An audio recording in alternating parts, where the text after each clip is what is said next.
আসসালামু আলাইকুম। কুকিং হাউজে সবাইকে স্বাগতম জানাচ্ছি আমার আজকের রেসিপি দেখার জন্য। গরুর মাংসের ভীষণ মজাদার একটি রেসিপি নিয়ে চলে এসেছি। আজকে রান্না করব শীতের নতুন আলু এবং আস্ত রসুন দিয়ে গরুর মাংসের ঝোল। শীতের নতুন আলু এবং আস্ত এই রসুন দিয়ে গরুর মাংসের ঝোলটা খুবই টেস্টি হয় খেতে। আর আমি খুবই সহজভাবে আজকের এই গরুর মাংসের রেসিপি আপনাদের সাথে শেয়ার করেছি। আশা করছি ভালো লাগবে। খুবই কমন একটি রান্না। সবাই কম বেশি রান্না করতে পারে। আমি যেভাবে রান্না করেছি সেটাই আপনাদের সাথে শেয়ার করলাম। তাহলে চলুন কিভাবে রান্নাটা করি সেটা দেখে নেই।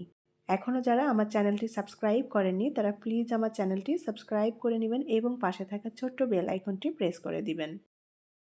রান্নার জন্য আমি এখানে 1/2 কেজি পরিমাণ গরুর মাংস নিয়েছি। আমি পরিমাণে কম করে রান্না করছি।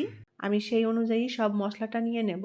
মাংস ভালোভাবে ধুয়ে পরিষ্কার করে পানি ঝরিয়ে নিয়েছি। এখন এই মাংসের মধ্যে দিয়ে দেব 1/2 কাপ পরিমাণ পেঁয়াজ কুচি। পেঁয়াজটা একটু মোটা কুচি করে কেটে নিয়েছি। আর দিয়ে দেব 1 টেবিল চামচ পরিমাণ আদা রসুন বাটা। এখানে আমি 2 চা চামচ পরিমাণ জিরা বাটা নিয়েছি। আর জিরাটা এখানে বেটে দিলাম, বেটে দিলে ফ্লেভারটা ভালো আসবে। এখন দিয়ে দেব শুকনা মরিচের গুঁড়া 1 টেবিল চামচ পরিমাণ, ধনিয়ার গুঁড়া দিয়ে দেব 1/2 চা চামচ পরিমাণ, হলুদ গুঁড়া 1/2 চা চামচ পরিমাণ। ঝালটা একটু বেশি দিয়েছি, একটু ঝাল ঝাল করে রান্না করব। লবণ দিয়ে দেব স্বাদ মতো। দিয়ে দেব 2টা তেজপাতা। 1/2 চা চামচ পরিমাণ দিয়ে দেব আস্ত জিরা। গরুর মাংসেতে আস্ত জিরা দিলে খেতে ভালো লাগবে। আর দিয়ে দেব 1/2 চা চামচ পরিমাণ গরম মশলার গুঁড়া। আমি আস্ত গরম মশলা দিচ্ছি না, এখানে গুঁড়া করে দিয়েছি। তেল দিয়ে দেব 3 টেবিল চামচ পরিমাণ। খুব ভালোভাবে নেড়েচেড়ে মশলাটা মিশিয়ে নেব মাংসের সাথে। আমি মশলাটা একবারে মাংসের সাথে মেখে তারপরে এটাকে রান্না করে নেব। হাত দিয়েও মেখে নিতে পারেন। আমি হাত দিয়ে মাখছি না, হাতটা একটু কেটে গিয়েছে, যার কারণে আমি স্প্যাচুলা দিয়ে খুব ভালোভাবে নেড়েচেড়ে মিলিয়ে নিচ্ছি। সুন্দর করে মিলিয়ে নিয়েছি। এখন মাংসটা রান্না করে নেব। এটা মেরিনেট করেও রেখে দেওয়া যাবে বেশ কিছুক্ষণ সময়। হাতে খুব বেশি একটা সময় নেই, যার কারণে আমি সাথে সাথেই রান্নাটা করে নিচ্ছি। এখন মাংসটাকে আমি অল্প আঁচে সুন্দর করে কিছুক্ষণ কষিয়ে নেব। উল্টাপাল্টা করে নেড়ে দিয়ে মাংসটাকে কষিয়ে নিতে হবে যেন মশলাটা পুড়ে না যায়।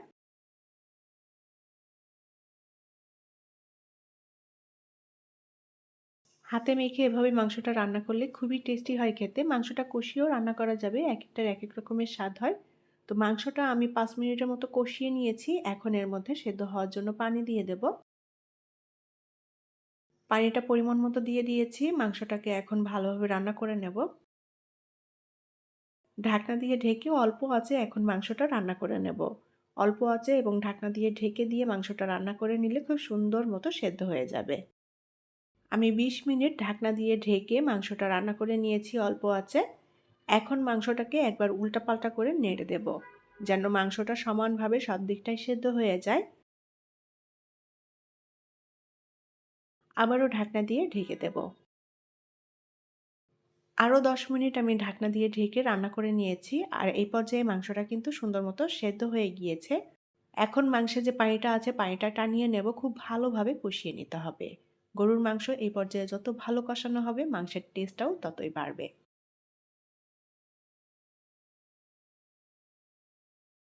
আমি এখানে 8টা ছোট সাইজের নতুন আলু নিয়েছি। আলুর উপরের খোসাটা ফেলে দিয়েছি। আলুগুলো আস্তই রেখেছি, কাটিনি, যেহেতু ছোট সাইজের আলু নিয়েছি। আর এখানে 6টা দেশি রসুন নিয়েছি, একটু ছোট সাইজের। রসুনের উপরের খোসা একটু ফেলে দিয়ে খুব ভালোভাবে ধুয়ে পরিষ্কার করে নিয়েছি। যেহেতু এখানে মাংস কম দিয়েছি তাই আলু এবং রসুন সেই আন্দাজ মতো করেই দিয়ে দিয়েছি। খুব সুন্দর করে এখন রসুন আলু মাংসের সাথে কষিয়ে নেব।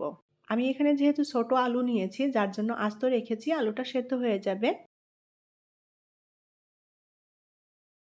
মাংস, আলু, রসুন একসাথে সুন্দর করে কষিয়ে নিয়েছি। এখন আমি এর মধ্যে ফুটন্ত গরম পানি দিয়ে দেব। গরম পানি দিলে মাংসটা অনেক সফট হবে এবং তাড়াতাড়ি সেদ্ধও হয়ে যাবে, রান্নাটাও হয়ে যাবে তাড়াতাড়ি। ঝোলটা খুব বেশি রাখবো না, সেভাবেই পানি দিয়েছি। ঢাকনা দিয়ে ঢেকে রান্না করে নেব। 10 মিনিট মতো ঢাকনা দিয়ে ঢেকে রান্না করে নিয়েছি। মাংসটা প্রায় রান্না হয়ে এসেছে, ঝোলটা আমি সামান্য একটু টানিয়ে নেব। আলু এবং রসুনটাও কিন্তু সেদ্ধ হয়ে গিয়েছে। এখন এর মধ্যে দিয়ে দেব 1/2 চা চামচ পরিমাণ টালা জিরার গুঁড়া এবং 1/2 চা চামচ পরিমাণ গরম মশলার গুঁড়া। সুন্দর করে নেড়েচেড়ে মিলিয়ে নেব। ঢাকনা দিয়ে ঢেকে দেব কয়েক মিনিটের জন্য। 3-4 মিনিট ঢাকনা দিয়ে ঢেকে রান্না করে নিয়েছি। ঝোলটাও কিন্তু আমি খুব বেশি রাখিনি, মিডিয়াম ঘন টাইপের ঝোল রেখেছি এখানে।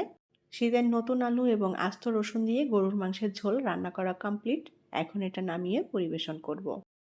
এই গরুর মাংসের ঝোলটা রুটি, পরোটা, সাদা ভাত, পোলাও, খিচুড়ি সবকিছুর সাথেই দারুণ লাগে খেতে। আমি খুবই সহজভাবে আজকের এই গরুর মাংসর রান্না আপনাদের সাথে শেয়ার করেছি। আশা করছি আপনাদের ভালো লাগবে। আমার রেসিপিটি যদি ভালো লাগে তাহলে প্লিজ ভিডিওটি শেয়ার করবেন। পরবর্তী রেসিপি দেখার আমন্ত্রণ জানিয়ে আজকের মতো বিদায় নিচ্ছি। আল্লাহ হাফেজ।